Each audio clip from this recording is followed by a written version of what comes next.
Marie Siguier, qui est à l'École du Louvre en master. Bonjour à tous. La première fois que j'ai découvert mon objet de recherche, c'était à Berlin. J'étais encore lycéenne et j'ai découvert à la Hamburger Bahnhof les sphères interconnectées de l'artiste argentin Thomas Saraceno. 6 ans plus tard, ça a donné naissance à ma recherche qui s'est ancrée sur une recherche de terrain puisque je suis partie travailler pendant 4 mois au studio de l'artiste à Berlin. C'est véritablement la figure d'un artiste laborantin puisqu'il a intrinsèquement mêlé la recherche scientifique à la pratique artistique au gré de ses collaborations avec la NASA, le MIT, l'Agence spatiale française et aussi l'ISS. C'est aussi la figure d'un artiste en réseau qui est à la tête d'un atelier donc, de plus de 80 collaborateurs, parmi lesquels des arachnologues, des scientifiques, des géographes, des climatologues, des historiens de l'art aussi.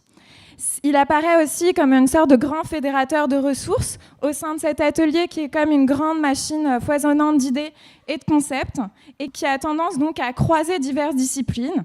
C'est une recherche qui s'enracine en fait dans le champ des sciences de la vie et de la Terre, qui va bifurquer en direction de l'astronomie, qui va ensuite se déployer dans le domaine de l'architecture visionnaire, de la musique, de l'art, bifurquer vers la science-fiction, la cosmologie et croiser les sciences politiques. En fait, c'est une recherche qui est faite donc, de réseaux de correspondance et qui aboutit en fait à enchevêtrer les théories, les concepts, les récits qui sont pris pour modèle et qu'il va recomposer esthétiquement comme une sorte de toile d'araignée qui traverse en fait toute son œuvre. Il a la plus grande collection d'araignées au monde et il mène plein d'expériences scientifiques avec.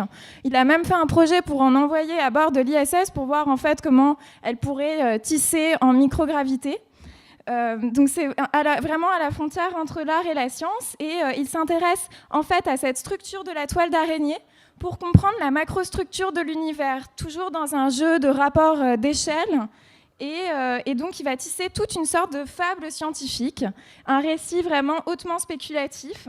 Et en fait, il va croiser différentes lectures aussi philosophiques. Et dans ma recherche, j'essaye de m'inspirer de son livre fétiche, Les 3 écologies de Félix Guattari, qui a composé avec Deleuze-Milleplateau.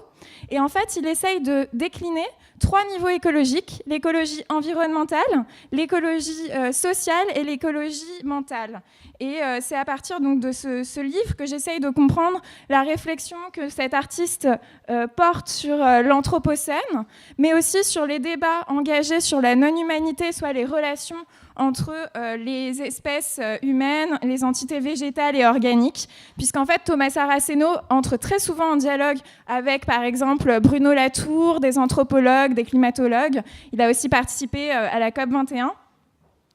Et en fait, ce que j'essaye aussi de montrer, c'est que son travail veut aboutir à nous faire vibrer ensemble dans le même réseau, à l'image donc, de cette vaste membrane plasmique.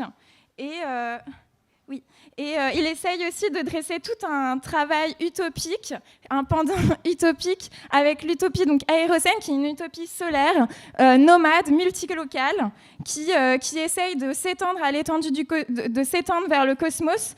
Et il aboutit en fait à renouer avec l'esthétique du sublime, romantique, par l'aspiration à une fusion osmotique avec la nature et avec les êtres qui la peuplent. Voilà donc cette utopie. Et il y aura une grande exposition au Palais de Tokyo à l'automne prochain où on pourra découvrir toutes ces œuvres.